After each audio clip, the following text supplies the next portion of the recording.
Hey, Steeler Nation, and welcome to your SteelerNation.com podcast. I'm your host, G.Stryker, and today we welcome one of our newest up-and-coming authors over on SteelerNation.com, Mike Stiffler. We've got the Stiffler and Stryker show on SteelerNation.com. How you doing, Stiffler? Oh, I'm doing great. I mean, it's raining down here in Tampa, Florida, but couldn't be more excited. Football's back. Steeler news is back. They're off today, so I'm ready just to dive in and talk about what's been going on the past couple of weeks with the Steelers. Perfect. Yeah, and that's the big stuff too. And I wanted to touch base on a few of your articles here quick before we get into the padded practice, because that's obviously we're all excited the practice is happening. It seems like the COVID numbers have gotten good too, and you just helped correct me too, because I track all of the players for injuries and everything, and that's on SteelerNation.com. If you click on the forum, we usually have it sticky there. I'll write an article and I'll put it up there too, but it's a good bookmark to have because I'll track the roster, fines, who gets promoted, who gets put on IR, and then the week-to-week injuries, so we know who's going to be playing each week, because I like to write. I'm a geek. I like to write about predicting the active roster each week. So one of my dumb things that I love doing, but hey, it's Steelers stuff, so that's why I bleed it. But going to your information then that I wanted to touch base on first was you wrote an article about Cam Hayward being unhappy with his contract negotiations. And can you tell Steeler Nation then how that's going? Yeah, I mean, obviously Cam Hayward, he's in the last year of his deal with the Steelers. Right now he's kind of in a tough spot because, he's come off 3 Pro Bowl years, two of the 3 are all pro. Then also you got to kind of dive into the fact that he is turning 31. So even though he's playing great, he is aging up there. And we know the Steelers and how, they don't want to pay for what you did. They want to pay for what you're going to do. And not only that, but then the salary cap situation. So with the uncertainty there, I mean, who knows what it's going to be at. I know the NFL has given a number of $175 million, which is roughly 13 to 14 below the cap this season. Yes. So, I mean, that's putting them in a tough spot because right now they're already 10 mil over the cap. Yep. And I mean, Cam Hayward, you can't say enough good things about him. I mean, he is the heart and soul of the defense. He's a team captain. And like I said, I mean, past 2 out of 3 years, been an all-pro. So, I mean, it wouldn't look good, on the Steelers to go ahead and let him go off of that. But, with the numbers where they're at now, it's going to be tough. It's going to be tough. Yeah, I mean, to me personally, I was with you. I just reviewed the cap numbers today, and it looks like they're at like 189 plus million for the projected cap for 40 players next year. Steelers still have to fit another, 13 players on the roster. Obviously, they only count the next 11 toward the cap numbers. But, the only way I'm trying to see how these numbers are going to work out is the Steelers might have to just wait to give him a new contract next year that is, has a decent signing bonus, essentially zero salary, just to fit him in some kind of way. Because as you discussed earlier there, Stiffler, you said that 175 million, that's a tough number to hit. And at least we know that's the floor. That's the worst case scenario for what the cap is going to be next year. So anything above 175 million is going to start helping out the Steelers tremendously. And until because if they need to sign anybody, they're going to have to start making some significant cuts. And and it's not like they have a lot of cap left over either. I mean, they're sitting there. I think they have roughly over 4 million right now where they're going into it. That's kind of like their little safety net right now. And if anybody gets injured in camp, which luckily, knock on wood, they haven't seen anything too bad yet. I know we'll dive into that a little bit later. But not much cap's going to carry over for him. And I mean, the big thing is going to be Roethlisberger's number. I think he's somewhere like 41 million against the cap next season. Yeah. So, hopefully with that Super Bowls plural that he indicated, maybe he gets another year tacked onto his current deal to help stretch out that money. But I mean, it's going to be tough for Pittsburgh to re-sign all these guys that they got coming up. Yeah. And the other big one too, I know, Sean McGowan was talking about Juju Smith-Schuster, and he got to report on Steeler Nation as well. But fortunately, we've got a breath of fresh air happening right now with Juju Smith-Schuster, and something that we're not used to seeing from receivers in general, because we've had contract options and problems with Antonio Brown, with Hines Ward in the past. I know Hines Ward held out once, but what a breath of fresh air it is to hear at least Schuster Smith's perspective that he's not worried about the contract. Whatever will happen will happen. He's there to play football, and he'd love to be playing for the Steelers.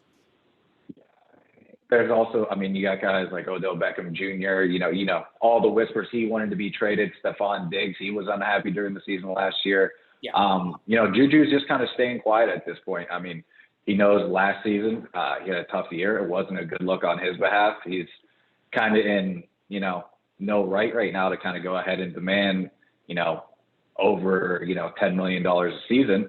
I think what the average star receiver is going anywhere between 13 to 16 on the high end. So, I mean, that's a big number. And I mean, it's going to be tough to see Juju coming back next year.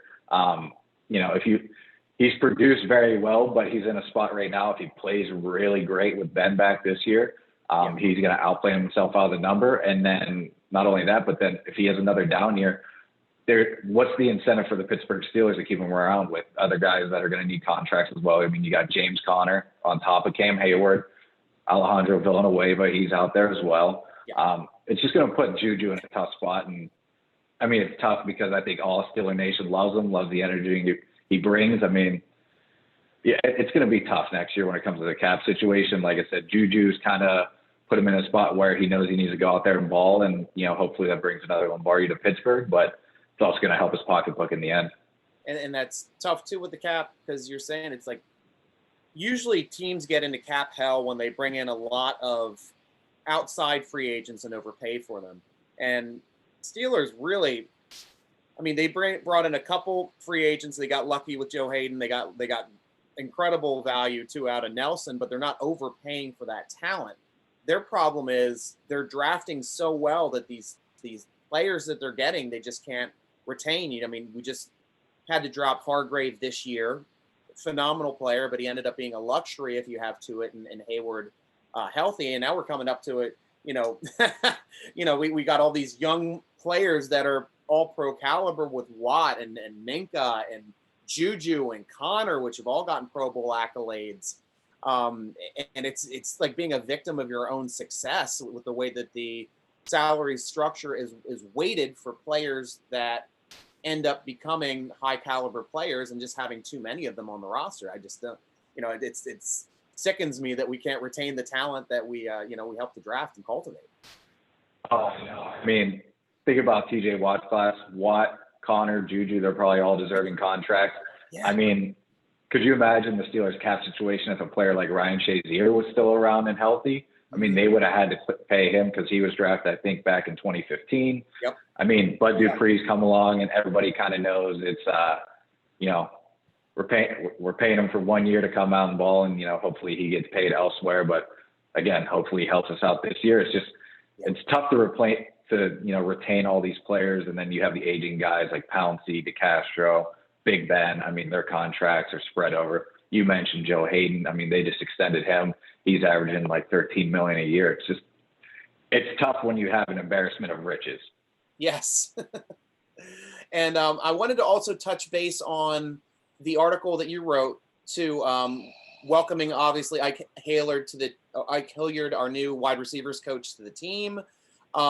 Really interesting to me because he, being a former successful wide receiver, understands the game, and he's got a stocked cupboard. So why don't you tell us about your article and how Ike Hilliard is responding to being a Pittsburgh Steeler? Yeah, so I didn't know too much about him, honestly. I've been diving into the Zoom calls before practice that they have going on lately. Been diving into the post-press conference. So again, I kind of just knew Ike Hilliard just based off the basic profile, but I mean, he had that Zoom call and personally impressed me. I forgot that he was a receiver for, the New York Giants. I know he was down here in Tampa Bay as well. So, I mean, he has that pedigree where he can give the example of, hey, I'm going to lead these men because I've been there, I've done that. But I mean, what impressed me, I mean, he was asked how he's treating, this COVID off season that everybody's in. And I mean, he didn't, mince words about it. I mean, he said, it's the same season over and over for everybody. So, I mean, I can't make excuses. I basically got to come in and attack it. I mean, he's basically just he gives me shades of Mike Tomlin. Kind of like the standard is the standard idea where, we're not going to come in and play. We're going to play next man up, Steeler football, be tough. And I mean, he was very honest in the whole Zoom call. I forget which local beat reporter it was, but they asked him about who's going to be the leader in the locker room. Is it going to be, Juju Smith-Schuster because he has, the year's experience here? And he didn't hold back, and he goes, it's going to be me. I'm going to essentially be that guy for this locker room. I'm going to teach these guys how to prepare, what to do right. He's going to teach them how to be professionals because, he also has that experience in a young locker room. I mean, he was with the Washington Redskins last year. That locker room was led by rookie wide receiver Terry McLaurin, which was, third-round draft pick out of Ohio State. They didn't really have much working with there. But, Hillier's got a hell of a pedigree. I mean, he's been coaching under the Shanahan, started out with Mike, worked with Kyle Shanahan as well. Jay Gruden, which as much as, he had kind of that shadiness to him, he is a Gruden. And not only that, but his time at Washington, he was phenomenal. When he was in Cincinnati and Washington, those offenses were dynamic too. And then again, he's got boy genius Sean McVay. He's got a little bit of coaching experience with him. So, I mean, he's touched all these offensive geniuses. So, I mean, I'm excited of what he's going to leave this, the young wide receiver room to. I mean, I don't know about you, but does it have shades of kind of the young money group of Wallace, Brown, Sanders to it? It does, especially when you're talking about, like a 23-year-old, I guess 22-year-old now, and Juju Smith-Schuster being the veteran of the locker room. And I mean, because, Deontay Johnson is young, Washington is young, all drafted behind him. I mean, even though they're about the same age, but as far as for years experience in the league, it's amazing to say that because last year we had a Dante Moncrief in the locker room, which was supposed to be that veteran experience. But now I guess it's probably Ryan Shazier, obviously, because he's competing to hang on for the team. So he'd be the old vet in the locker room with that group. I guess they've been in about the same amount of years now that I'm thinking about between him and Juju. Yeah, I mean, Switzer's the oldest guy technically at 25, but I mean, like I said, Hilliard fully believes that he's going to be one of the guys to lead the locker room. And I mean, he even described each of the players, which was funny because they each kind of have their own skill set. He said, James Washington, he's this freak athlete, which, I've heard sentiments of that through different of these Zoom calls from the defenders. They've said, hey, James Washington, a freak. And then, when talking about Claypool, I mean, the first sentence out of his mouth is, you can't teach 6'4", 238, 4.41 speed. I mean, that's a freak athlete. And then he just said, Deontay needs to go out there, fine-tune a couple of things. And then he said, Juju's just got to stay healthy. I mean, that's the biggest thing coming off of last season. Just play a full 16 and you know what you're going to get with them. Yeah, and they're all changing their bodies and working hard too. I mean, they look ready this year, and that's fun because now that we're getting into the camp talk, obviously when we talked, we said nobody's on the COVID list anymore, which is phenomenal news. As far as a couple nagging injuries that we still have in camp, I know at least we had some a scare from Kevin Dotson and Dax, the new tight end brought in from Chicago. Dax went down with a ankle injury. Dotson went down with a knee injury. Fortunately, new reports have come out that they are much less severe than they anticipated, which is fortunate, and that we should be expecting to see these guys back on the field relatively quickly, which is the best news we could possibly hear, especially for younger players trying to earn their spots on this team and get valuable reps. Veterans, they kind of had those nagging injuries. But, I mean, Tomlin said they're minor injuries, so nothing to worry about. He goes, no news is good news. Yeah. So, and, I mean. Yeah. And so you had a couple of, it's great news. Chris Wormley and James Washington were limited, and they're still continue to be limited, but they're working their way back. Nothing serious, it seems like there. So, hey, knock on wood, relatively healthy team. I mean, usually there's always one big injury that'll pop up in training camp, but with no preseason games, that's going to eliminate a lot of chances to get those kinds of injuries. But I'm thinking the first month of the season is going to be a pretty devastating month as far as for injuries for the entire league. Yeah, I mean, I definitely think it'll be littered because it's going to be that first set of contact that they're going into. Yeah. I just know the good thing on the Steelers' behalf, There's been no bad news about Seven. I mean, he's out there, he's slinging it around. I know everybody's worried about the elbow, but I think I'm finally past the point of worrying. But I'm sure people will freak out on his first rest day that don't know that he's already on that, pitch count that they want him on. So expect that.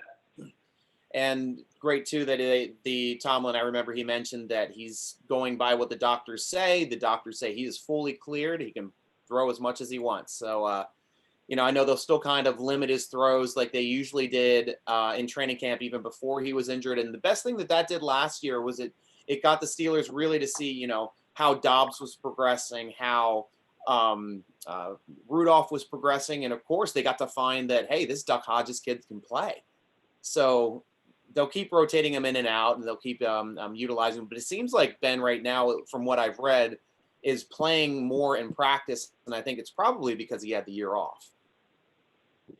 I mean, I think I was listening to an interview with Bruce Arians, and he said, Ben's kind of had that elbow tightness for a while now. It seems it's just been something he's just been throwing for the whole time. Wow.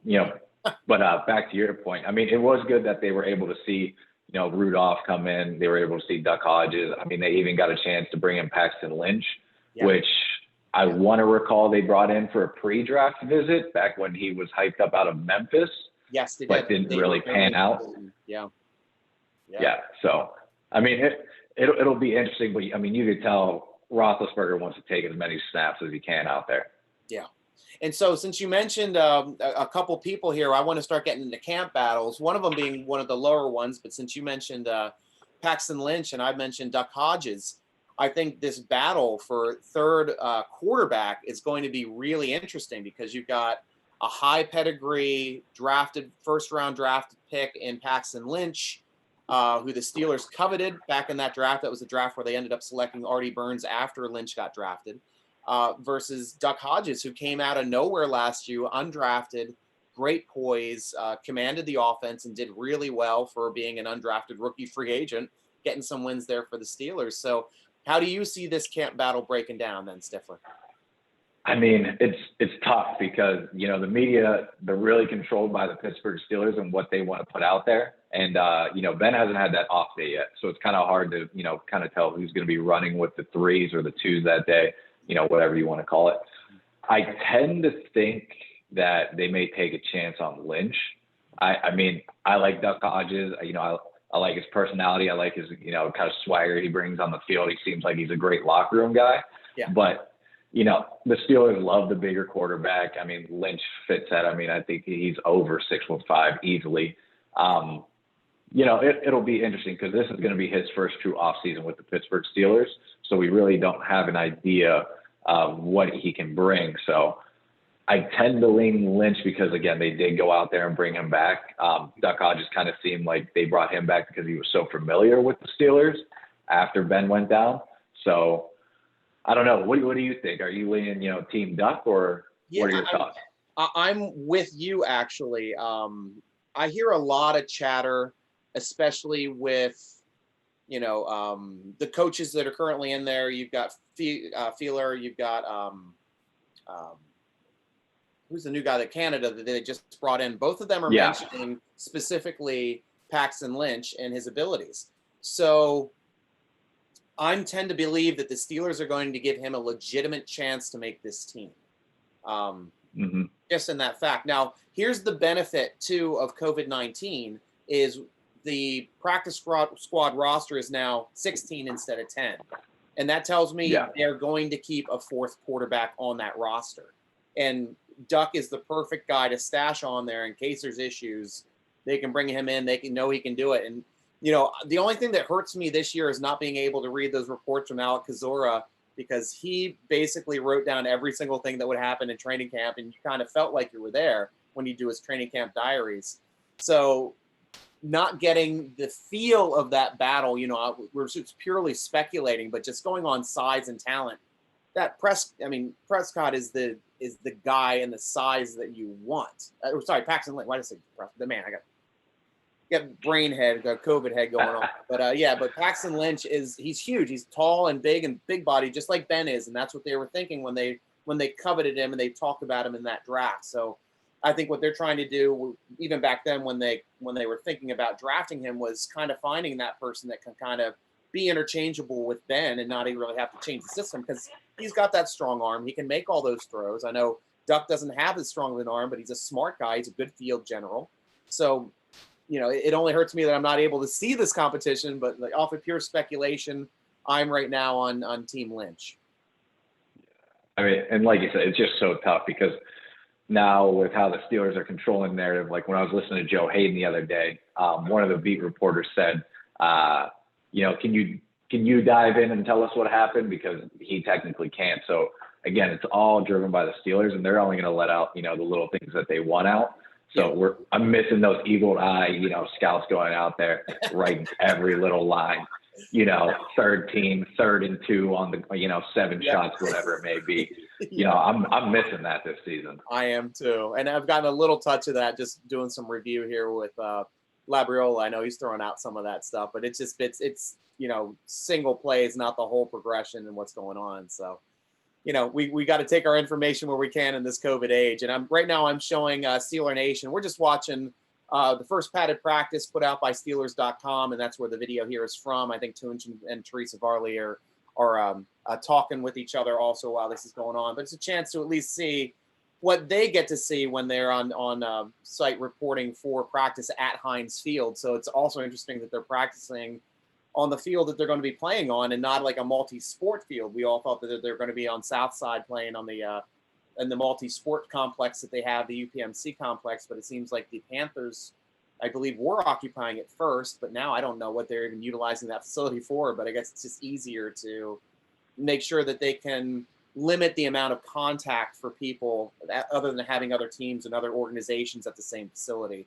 They wanted to make sure that they're as clean and safe as possible, which is a smart move. See the makeshift setup that the Steelers had?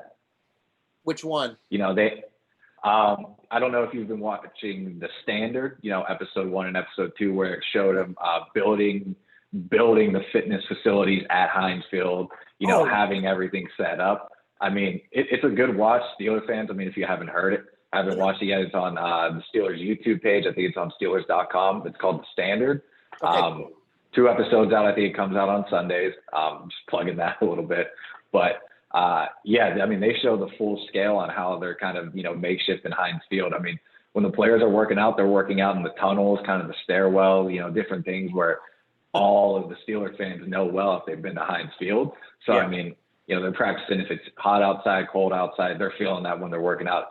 It's really interesting to, be able to dive in and see kind of how they turn Heinz Field into what would be UPMC essentially. Yeah, that's a great call because we at least know they only have one field there, but I'm sure that they can do things half and half, and special teams can work on one side and they can do stuff on the other side. But that's kind of like what I used to do in high school, and probably you as well if you played any of our Steeler Nation players out there. You only had one field in high school, so you kind of had to split it up. Yeah. So getting back to training camp battles, another one I know Steeler Nation is asking us about is left guard, and we have Filer that moved from right tackle over to left guard, and he's going up against the new veteran that they brought in, Wisniewski from Kansas City, most recently won in the Super Bowl and also won a Super Bowl there with the Eagles. Yeah. Tomlin didn't give any indication. I mean, he's talked about a couple of the other battles in terms of the left guard. I heard him say Filer's pretty much our guy. So I think it's going to be Filer pretty much all the way. It shouldn't really be too much of a competition there. But Wisniewski, I saw the other day when Pouncey was out, he was actually taking snaps with Ben. I don't know if that went on in practice. I didn't get that. But in the little training camp videos that they have live from training camp on Steelers.com, I was able to see, he was snapping the ball with Ben. So, I mean, he may be one of those guys that, flops between left guard, right guard, and center, just depending if any injuries or even worse than injuries, COVID, strike the Steelers roster.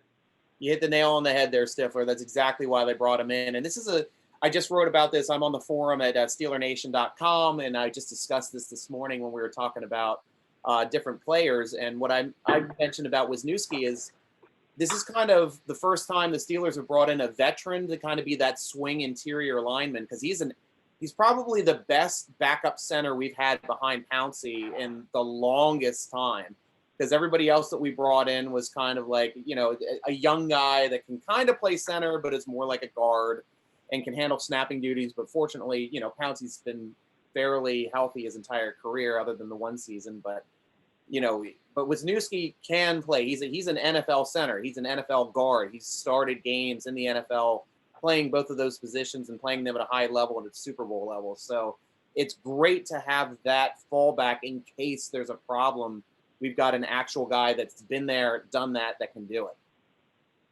Yeah, I mean, I feel like the last backup center for the Steelers I remember is Bronco Legursky. He was coming in there strong, but yeah, we've been blessed, having Pouncey healthy for most of the time he's been with the Steelers. I know he had a little run kind of in the middle where he had those couple injuries, but the past few seasons he's been pretty well. But Wisniewski, I think he's dynamic. I mean, he's been to the Super Bowl, which is huge, so that's going to help him even mentor someone like Kevin Doxson along the way, when he gets back on the field. Yeah. So, it's no slight to Wisniewski in terms of his talent. It's just, I think Filer's their guy. They have every intention of bringing him to left guard. So, with Ramon Foster retiring. So, like I said, I don't think too much competition there. And then with Matt Filer moving and vacating that starting right tackle spot, you've got two up-and-comers. Honestly, these guys have been showing all last year, even in training camp and in regular season games. Both of them got significant action at right tackle and swing tackle last season, and that's Chuks Okorafor and Zach Banner. Zach Banner being basically the swing tackle that everybody wanted to cheer for every time his name and number was announced as tackle eligible. And also, but the one game where Filer did slide over when Foster was hurt and started at that left guard spot, they brought up Chuks Okorafor to be the starter and kept Banner at the swing guard role. So this is more of a battle to me that I see it as a huge mountain of a man in Zach Banner, who's probably the biggest both in like size and girth put together, like 6'8", 350. I mean, this guy has to diet to stay at 350. He's just a monster of a man against, the pedigree and the athleticism and the wingspan of Chuks. So I see this as being a great matchup. How do you see this as looking for you, Stiffler? I mean, so I had like a little theory where this would play out perfectly for the Steelers, give Banner the right tackle position. Then that way, with Alejandro Villanueva, his contract being up, Chuks could just go over to left tackle. Then we have both of our tackles solidified right there. But, last season, Chuks was in there at right tackle over Banner, for the one game against the Los Angeles Rams. I think he was able to hold his own. I mean, he did have the Castro by him. But not only that, I mean, Chuks got the pedigree. Western Michigan, he was actually first-team All-American when he came out. I think he was also All-MAC as well the season prior. So, I mean, he has that pedigree to him. He's also – we knew he was going to be a project coming out. I think everybody knew that. But, now that he's in that second season, him and Banner have had exact same amount of time. I think Chuks got him by a couple of weeks because Banner signed on a couple weeks into the 2018 training camp. Yeah. I just think it's going to be Chuks' job because from what I've seen in the few pictures that have come out, I think I see 76 in there. But, I'm not going to count out Banner. He's hungry. I mean, that. I mean, he's a fan favorite. Everybody loves him. Everybody loves his social media content. So, it's going to be well done just because, Chuks could slide over and he's also a swing tackle. So they do have depth there. But yeah, I think it's just going to make both of them better in the long run. So I'm excited to see it, but I do lean Okorafor. Yeah. Well, I'm going against you on this one. I'm actually leaning more toward Banner. I'm hearing a lot of good positive talk out of camp. The guy is even though he didn't have the pedigree, he was highly, highly recruited coming out of high school. He was as good at basketball as he was at football back when he started playing at USC, but unfortunately his hip injury took him out completely out of basketball. So, that and his biological father is Lincoln Kennedy. So, he's got the genes, he's got and that gives him the size, and he seems like he really wants to fight this year. So I'm giving him a slight edge right now, but obviously, like, they're such great friends. When I interviewed Zach Banner also, and I talked to him about how this matchup is going to go and how this camp battle is going to go, and he's like, man, it's tough and it's great because I'm going up against my best friend. Like, he and Chooks are inseparable on the field when they're hanging out. And no matter what, one of us is going to be a starter in the NFL. And I will be, more than happy and supportive if he becomes that starter. And I know he will do the same to me if I become the starter. So to me, that was like a really big thing to say, a genuine thing. And it wasn't like that, kind of like trying to avoid it. He's very genuine. He really does appreciate, Filer and Chooks and the people there that have helped him to learn to become better and better every week as a Pittsburgh Steeler. And I mean, you can't discount the close disagreements he got in with TJ Watt the other day. So, oh, yeah. Yes. he's got some fight in him. He's yes, got some fight in him. And then the last real camp battle that I could see is the only spot that's up and available on defense, and that's nose tackle with Hargrave leaving, and he actually ended up subbing in, and Hargrave ended up being essentially taking over Stephon Tuitt's spot there too, as the second tackle, more of a 3-5 tech as opposed to a 3-3 across the zero tech that the nose usually plays. But now we have, Tyson Alualu. You got Bugs that was drafted a few years back, and you've got one of the longest tenured players in the city of Pittsburgh, Big Dan McCullers, who always seems to hang around, and he's still in the mix. So how do you see this one breaking down? I mean, this one's tough. I don't think Bugs is going to end up getting the nod there. I mean, I thought he was impressive from Alabama. He was impressive last year in the, limited amount of snaps that he had, but, he was able to step up in a big way. So I think he's going to keep progressing in that aspect. Yeah. Between Alualu and Big Dan McCullers, I think I'm going to give it to Alualu. I think he was kind of that next man up behind Hayward and Hargrave last year when Tua went down. Yeah. And, I mean, he held his own. He was very impressive. I don't see nose tackle being a position that they see on the field a lot this year. I'm going to see a lot of, sub packages. But I just think Alualu just being the veteran presence, because, I mean, he did join the Steelers, I think, roughly 2 to 4 seasons ago.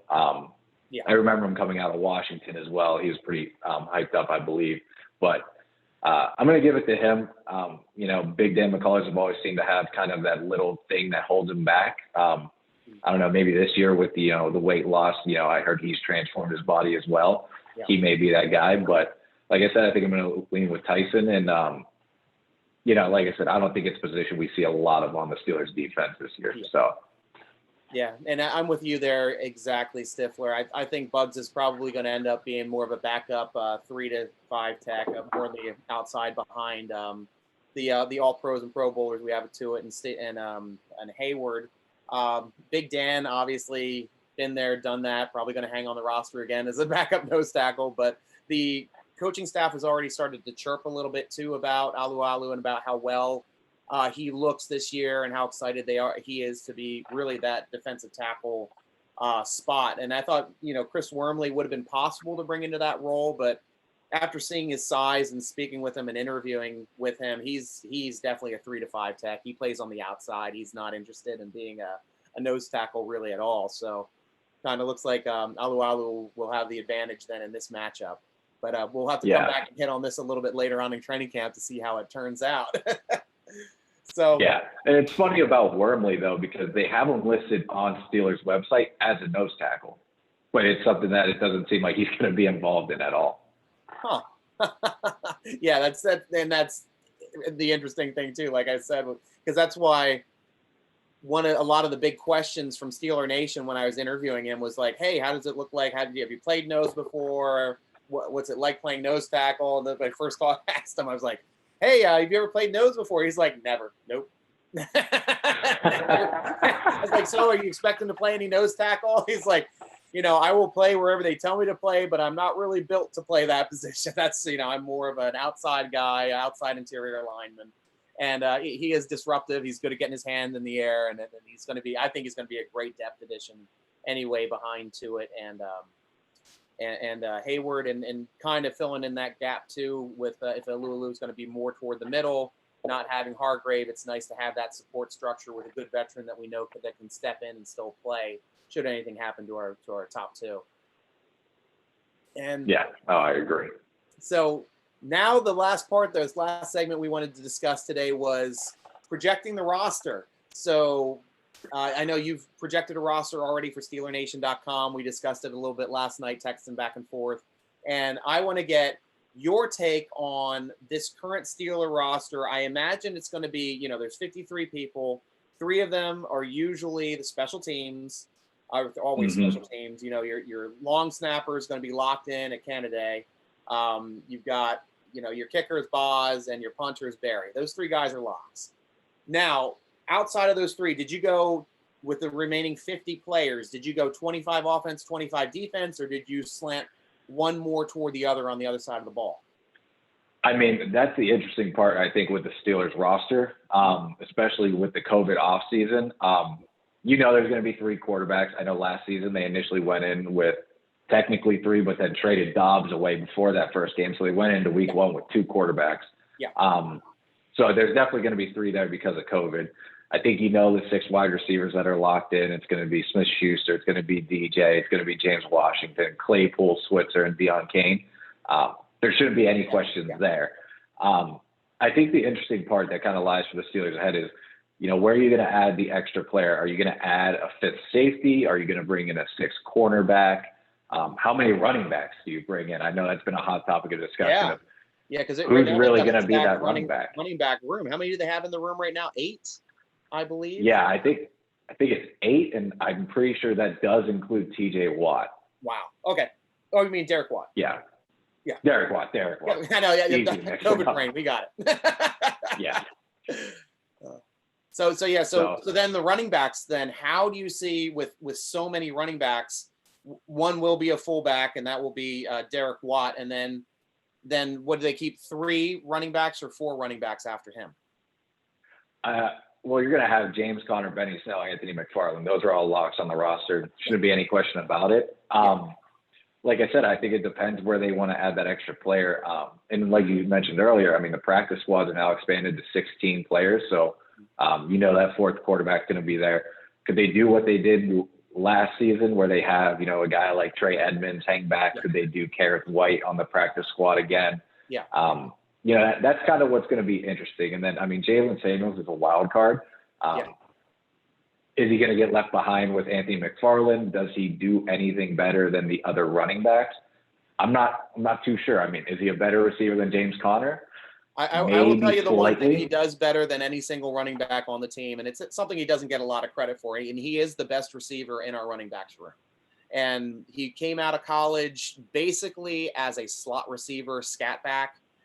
He saw 300 catches in college, and he set tied Le'Veon Bell's record last year in the one game with the most receptions by a receiver out of the backfield, or a running back out of the backfield, with 11. I think he had 11 in that game.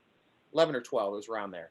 So he does give you that option. I always wanted them to really utilize him and rotate him in that basis as that extra receiver out of the backfield to do play action and actually have a legit receiver then move. But it seems like with injuries, they never really got to fit him in that role.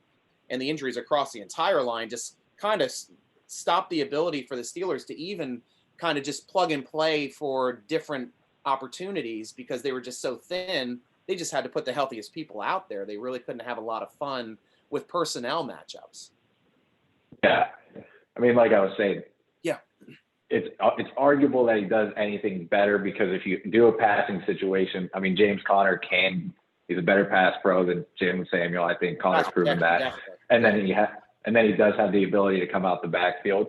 Mm-hmm. Benny Snell, he plays that tough Benny Snell football around the goal line. I mean, he's leaned up. So, it's going to be interesting to see what he does with that. And then, there's been a couple reports that Anthony McFarland's been going deep on a couple pass plays. Yeah. And I know Bush was there step for step with him on one of them, but It seems like they want to be able to bring in McFarland to kind of be that home run hitter that they've never seemed to really draft that type of running back that has really done that. I mean, I know they had Willie Parker as a, undrafted free agent, but, they drafted guys like Chris Rainey, Dree Archer to kind of come in and play that type of role. So it'll be interesting to see the running back room on how it pans out.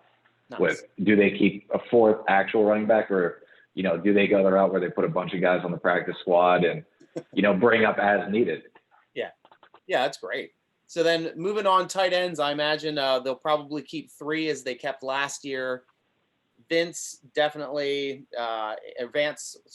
McDonald and Eric Ebron, the big free agent signing that they had this year, are definitely locks, obviously, that you'd say. So who would win that 3rd spot out of Gentry and Dax? I mean, Gentry had a video come out on social media where he did not look very graceful. Okay. So it was pretty tough. He ran like an out and go, and he ended up dropping a pass. I think he also tripped over his own feet. It did not look good. Okay. I know Dax Raymond had that kind of scare the other day, but I mean, they went out and they actually signed him this offseason, so that kind of intrigues me on, their insight to him as a player and kind of what they think he can bring. Yeah. And then I think the real question between the two is just going to be who's the better blocker. I think they really need to be able to have a couple of tight ends that can block. I mean, Vance is probably going to be that blocking guy for the Steelers. Ebron's more the flash. He's kind of like their version of the Kelsey and all those receiving tight ends. So, I mean, I want to lean Raymond just because it's a different name. But this one's a complete toss-up. Like I said, whoever ends up hitting the sled harder and does, hold their own on those guys on the edge, they'll get the nod there. But it might be whoever's healthy. So this is how it might work out for the last spot. And Kevin Rader, I forgot to mention him as well. He was on the practice squad last year and had some flashes in training camp. Had a touchdown in preseason last year. I know it's tougher for him to be able to make it because with Gentry's pedigree, being from a bigger school and having better success in college as well as Dax. It's going to be a tougher move for him, but we'll have to see how that shakes out. And now the toughest thing to figure out now on the offensive side will be the offensive line. So how do you see the offensive line shaping out, both with the starters and then obviously with the depth? And how many do you think they're going to keep? Yeah, I think they're going to hover between that 8's a locked-in number. They're going to do that. They're going to have a core of 4, Villanueva, Banner at tackle. At guard, they're going to have the Castro. They're also going to have Filer. Then they're also going to have Wisniewski and Doxson, as long as Doxson's healthy. So, knock on wood that was just a minor knee injury and nothing was aggravated and, lingering effects. And then they have Pouncey at center. But like I said, I think I've seen Wisniewski play some center. So I think the 2 guys that are kind of up in the air, it's all going to depend on how they develop and how they take advantage of those days when the veterans are off. I know they brought in J.C. Hasenauer, I think is his last name, from Alabama, kind of a smaller guy. I think he'll be on the bubble for him. And then Derwin Gray, the kid they drafted out of Maryland. They love Maryland kids.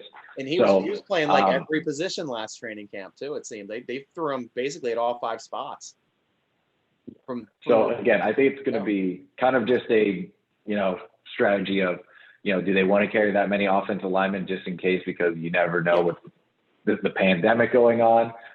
Do they think they need depth elsewhere? Like I said, so 8 to 9. But I think those 2 guys are going to be those, bubble guys that might make the team. Nice. So now moving over to the defensive side, looking at the defensive line, that's probably going to be the easiest to figure out because generally the Steelers keep 6 on the defensive line. 4 on the outside, 2 on the nose. So which are the 6 that you see fitting in there, Stiffler? Yeah, we've discussed them all. Cam Hayward, Stephon Tuitt, both of those guys, they're studs. They're not going anywhere. They just traded for Wormley. He's going to be there. Alu, Big Dan, and Bugs. Those are the 6 locks.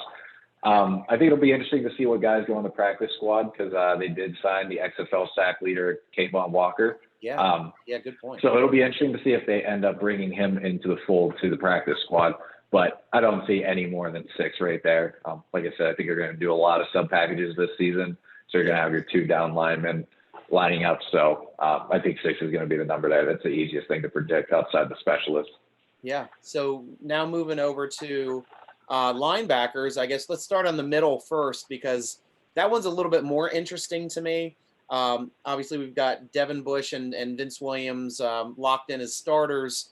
Steelers seem to be pretty high on camp phenom Ulysses Gilbert. Is his last name? Is that? Yeah. Okay, because I want to say Ulysses I always Gilbert. want to say Ulysses Grant, and I'm like, that's the general from the Civil War. So yeah, Ulysses Gilbert on the inside. Yeah. And who else on the inside then is competing then to try to get another spot here on the team? Yeah, it looks like I mean they're going to carry 4. You have to have 2 backup linebackers. Again, you said Gilbert. They've been impressed with him since last year. He just kind of had, I think he had a herniated disc or a disc slip last season that kind of hindered his progression. So it's going to be interesting to finally see him fully healthy and what he's able to do. But the other 2 guys, I'm not too familiar with them. Robert Spillane and Leo Lewis. Yeah, Spillane was a on the guy out of roster Western at the end of last year. I remember he stepped back on, and so he's this guy that was hanging on the practice squad and got rostered with the injuries last year. Yeah. Yeah, and then they had the undrafted free agent Leo Lewis out of Mississippi State. He's a bigger kid, 6'2", 245. You know, I think it's going to be whoever's fastest and strongest at this point because they're going to be working their way on special teams. Yeah, that's it. You know, hopefully there's no injuries there, especially to a guy like Devin Bush, because that would hinder what that linebacker room, you know, was able to do last season, how impressive they were from, you know, years past when Shazier went down. Yeah. So, you know, it's a thin position. It's a position of worry going into the season, honestly. And then outside linebackers are locked in.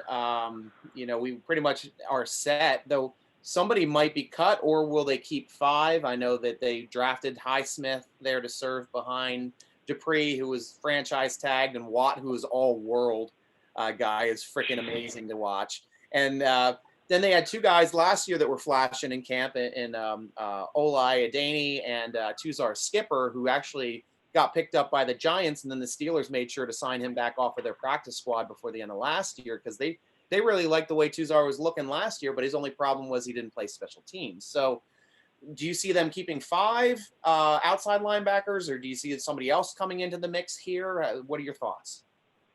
I think this is it's another one of these iffy positions where it's like, do they keep 4? Do they keep 5? I think they're going to end up keeping 5. They like to rotate those guys in. They like Watt and, you know, Bud Dupree coming in fresh in the 4th quarter. So that way they're ready to amp it up because, you know, they're going most of the game. So Highsmith, you know, Ola, they're pretty much locked in to be those guys' backups.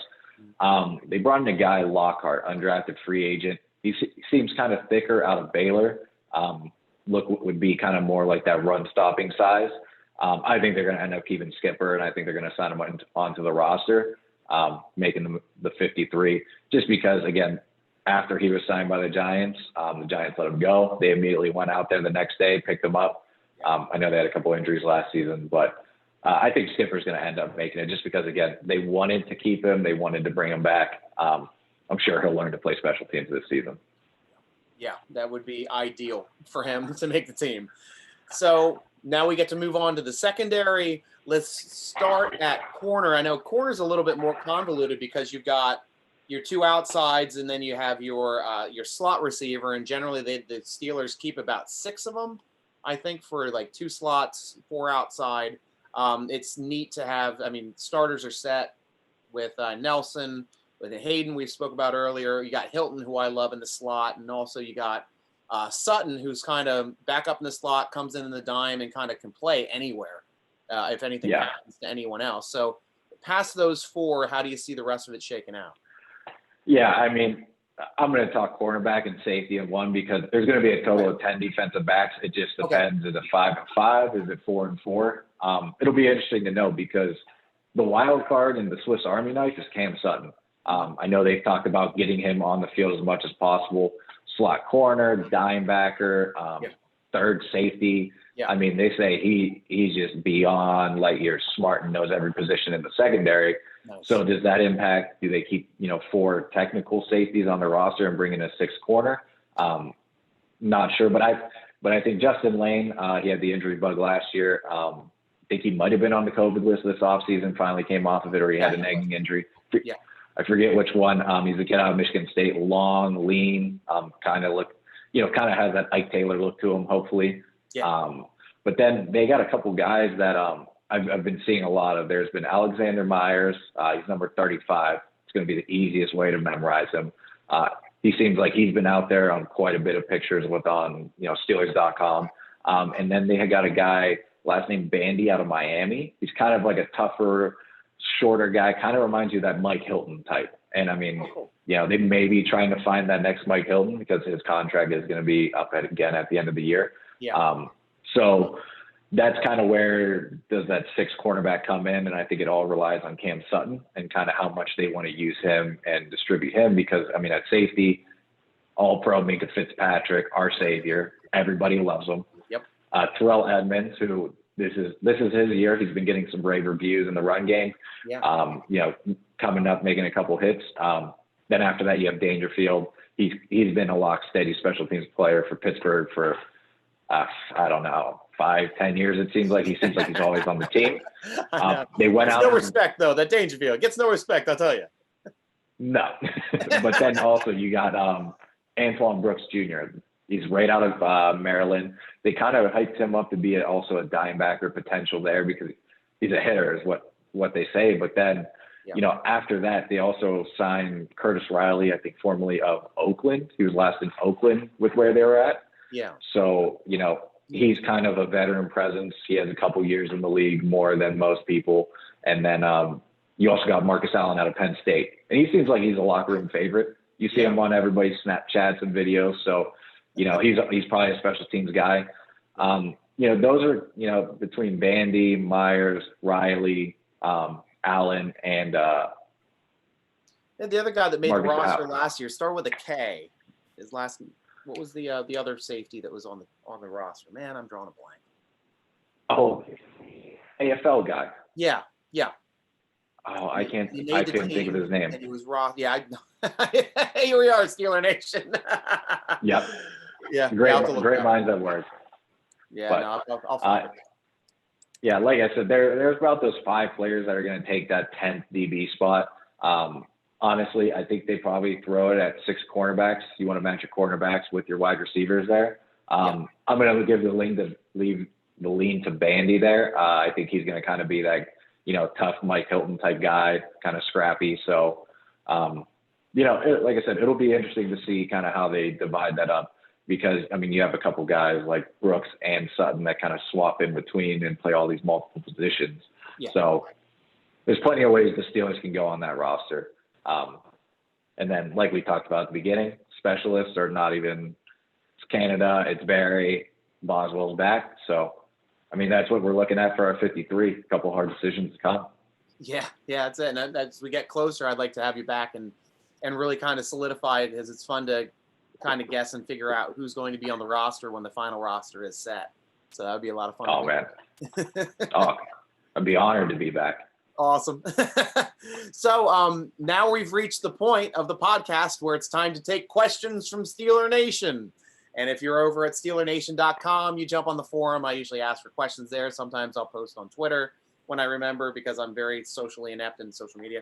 But when I do it, I appreciate all the questions we get in. So from Drink Iron City, he has a couple for us here. And first he asks us, has there been any particular standout training camp players? And from what I've read from reports, and I'll just go off of a few that I've heard about, and I need you to fill me in then after Stiffler, then for other people. So Ulysses Gilbert, I know we talked about him earlier. I mentioned Alex Kozora, loved him last year in camp.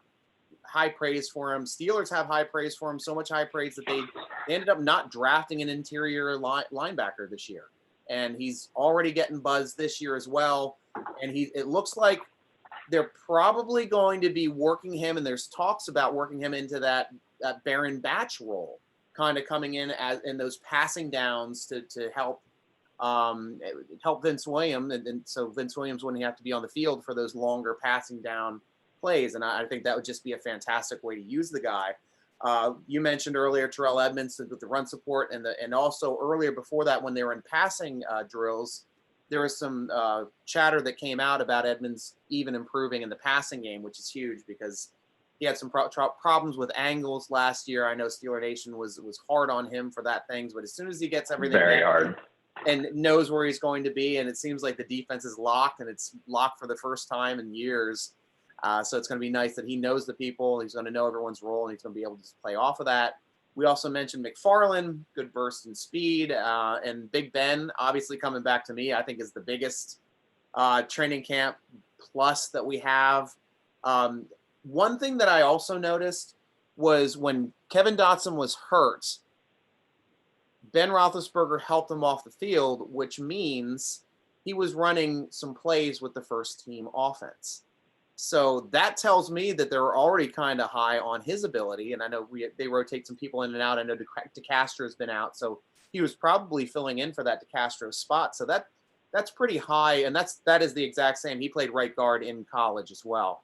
So that's probably where he's going to be the most comfortable coming in. So, that's a nice thing to do. But at least I've also heard just like everybody looks hungry as hell. The pregame when Ben came back throwing, and they showed him throwing to Connor and Juju and Switzer, and this stuff is just just exciting as hell for me. So, who have you heard any chatter on then, Stiffler?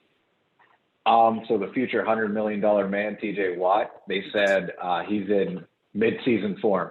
They said, he's made a couple of plays that are just, ball got handed off the running back right there. He was able to track it down, I think, on either McFarland or Benny Snell. Again, he had a couple close disagreements, so he was fighting there with Banner. They just said he looks like he's in mid-season form, so he's going to be a lock to come in. We talked about Claypool. Claypool had some pretty high praise, again, from Hilliard, just based on his size, speed, and natural ability. Yeah. And then Joe Hayden raved about Claypool. Claypool actually has gotten the better of Joe Hayden from what Hayden's been saying on a couple of plays. Yeah. So, in particular, the one play Hayden described was, they were doing 7 shots. They got like the 2-yard line. Claypool had a back shoulder fade on him. Hayden knew he wasn't going to be able to actually, jump up in front of him, so he tried to knock the ball away. The young guy came down with it. He described Claypool as, big, deep threat with soft hands. So, those rave reviews right there on Claypool, that's pretty big. Outside of those two, you hit the nail on the head on everybody. Ben, obviously the big one, zipping the ball around. Then you had Doxson running with the ones. He's been impressive. So, yeah. That's pretty much what I've heard as well. Yeah, and also just one quick notion about Ben. I heard that Tomlin kind of walked back his statement. He first said like he's doing well, but his arm strength looks great, but the spiral just isn't as tight as I was used to seeing. And now he came back out and said that spiral's looking nice and tight now. It looks great. So I think it was more of the coach throwing a little shade, not throwing shade, but just like motivating his player a little bit. Hey, I can't say just nothing but excellent things about Ben Roethlisberger. He's got to work his way back as well. So that's the important stuff. So second question then from Drink Iron City: do we have any more scuttlebutt on the TJ Watt and Zach Banner scrumble?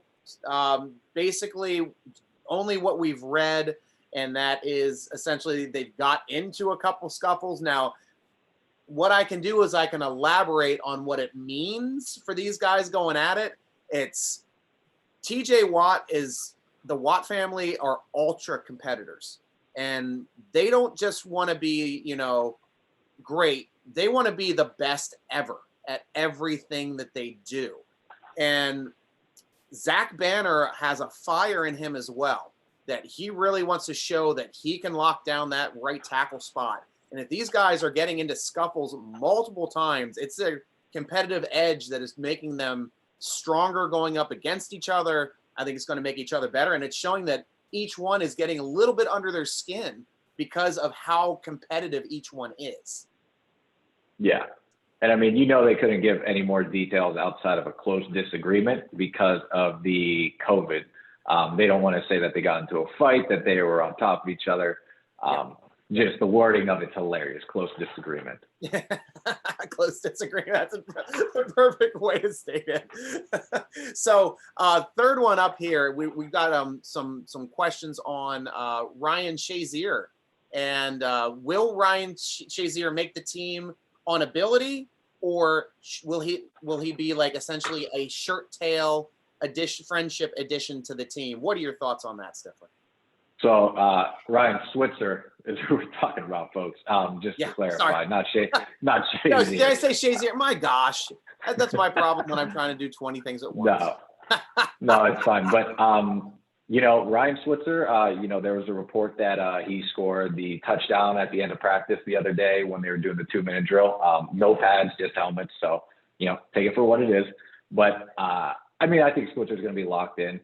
He brings a reliable punt returner to the team. I know Deontay Johnson, he was a little risky back there at punt returner. He also got loose with the ball a couple times, even at the receiver position. So they may put Switzer back there just as a reliable, hey, if we have a bad weather game, he's back there. But the Steelers have always liked kind of like the smaller slot receiver can get 3 to 7 yards. They did it all the time with Eli Rogers until Switzer came on board. So I think he's pretty much a lock at this point. Like I said, he's gonna basically occupy that slot role when when they go 5 wide receivers, which they may not a lot, but that's to be seen at this point.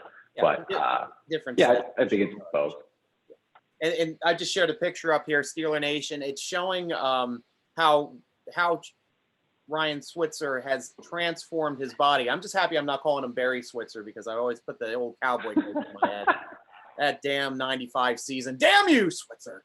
So, no, but Ryan Switzer has transformed his body this year. He is a sculpted masterpiece. I've never seen a slot receiver on the Steelers with this build. We were used to seeing more of the lanky, quick twitch guys that are also, very strong. But, this guy's more of like a pit bull strong as opposed to being like more of a speed strong. So if you ask me, can he do it? I think he's got a real good chance of really like making the team on his own merits.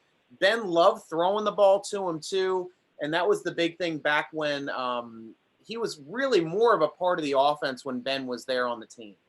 So if he's going to make the team, Ben's going to be happy as hell because he is good friends with Switzer, but I don't think that for a second that Coach Tomlin would put a receiver on the team that wasn't the best at that position that would help that team win.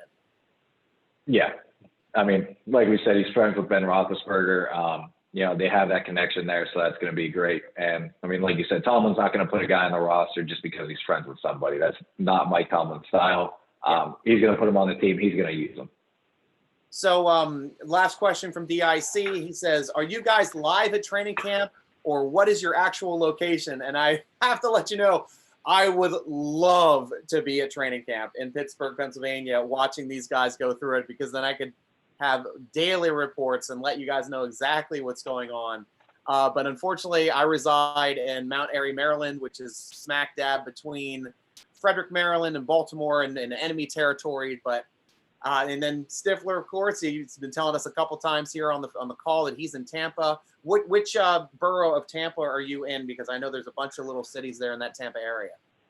Yeah, I'm more towards the northeast area, towards it. Kind of on your way toward like the Lakeland area where the Pounceys are from.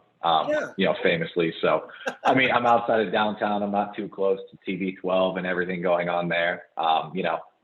Not too close to BA as well, Bruce Arians. But yeah, the closest I'm getting to training camp at this point is, I'm pulling up Missy from Steelers.com. They're doing training camp live on there on most days. I'm trying to listen into the Zoom calls on the YouTube page afterwards. So again, we're limited to what they give us at this point, which isn't much. But if I was there, watching training camp at Heinz Field with a lot less people and you're able to just kind of dissect, lay back and watch away, that'd be great. So I've got a question for you then, Stiffler. Since you're in Tampa Bay, how is all this craziness going on now for Tom Brady being in there? Have you been following their training camps as well? And have you gotten any news about what's going on with crazy Tom Brady in Tampa Bay? Yeah, Tom Brady, tried to work out in the park, and the park ranger kicked him out when he first moved down here. So, that's a funny little tidbit. A couple funny things in the news have come out. He's at Derek Jeter's house. That's where he's staying with his family. But, Tampa Bay is raving about him. You've seen a bunch of 12 jerseys. You're seeing a bunch of the Tampa Bay or TB12 shirts. The area is pretty excited after, Jameis Winston, the 30 for 30 experiment that they had last season. Yeah. So, everybody's interested. And again, everybody loves Bruce Arians down this way. he's a fiery guy. Yep. That's one of Ben's guys too. So it'll be interesting. The little tidbits from the practice I've heard. It's not dink and dunk Tom Brady like it felt like in New England. I mean, he's been hitting people for 60-yard bombs apparently. So that's Arians. It'll be interesting. Yeah, he likes to get that ball downfield. So last question from Steeler Nation comes to us from Black and Gold Bleeder, and he wants to know the rep splits at middle linebacker for whoever is there next to Bush. Kind of wanting to know the actual status of Gilbert versus Vince Williams.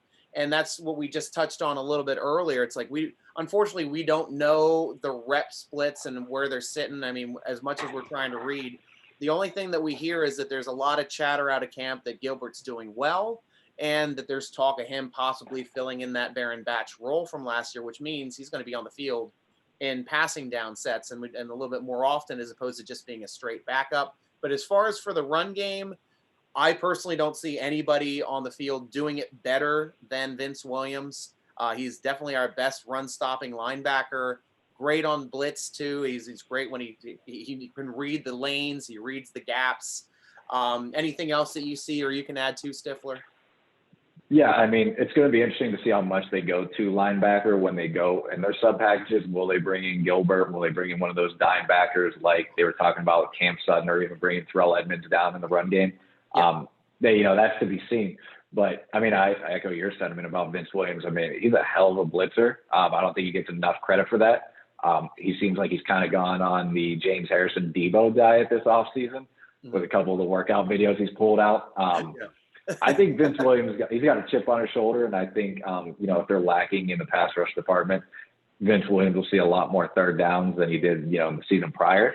I don't think Vince is a slouch either. I mean, he's a veteran in the game. So, I mean, if we're talking rep splits when they go to linebackers, probably 70-30, Williams to Gilbert whenever, dictating that number 2 to Bush. But, Bush is going to get out as well. So, I mean, Gilbert's going to have enough reps in there to, be a Steeler household name that you can see, what he's bringing to the field. Mike Stiffler, you hit it out of the park for your first Steeler Nation podcast, man. Great job today. And Steeler Nation. Oh, man. Yeah. I mean, you gotta follow him on Twitter.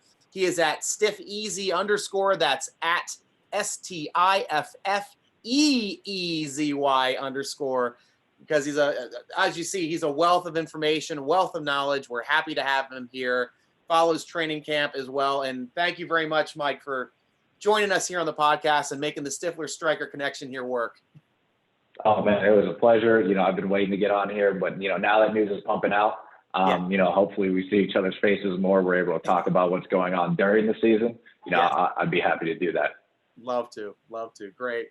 And Steeler Nation, you too can get a great unique gift on the SteelerNation.com gear page. We have every size and color choices to satisfy all of Steeler Nation. SteelerNation.com is the best site for fast, unique Steelers content on the internet. Click the podcast button to listen to one of our many interviews, one being Zach Banner. I really highly recommend checking out the Banner interview, especially since he's competing right now. Or click the forum button for the best football discussion on the internet. You can also download podcasts anywhere, Spotify, Apple Podcasts, SteelerNation.com, wherever you get your podcasts, we are there, the SteelerNation.com podcast. Tweet us at SteelerNation, Instagram us at SteelerNation.com, follow our YouTube channel, which is now, we have the license for it. It's C/SteelerNation, YouTube/C/SteelerNation. You can also follow the Steeler Nation podcast on Twitter at _SN podcast, or follow me, your host, on Twitter and Instagram at SN_Stryker, and Stryker is spelled with a Y. Thank you for joining us again for the SteelerNation.com podcast. I'm your host, G.Stryker, with Mike Stiffler, rooting along with you as always. Go Steelers!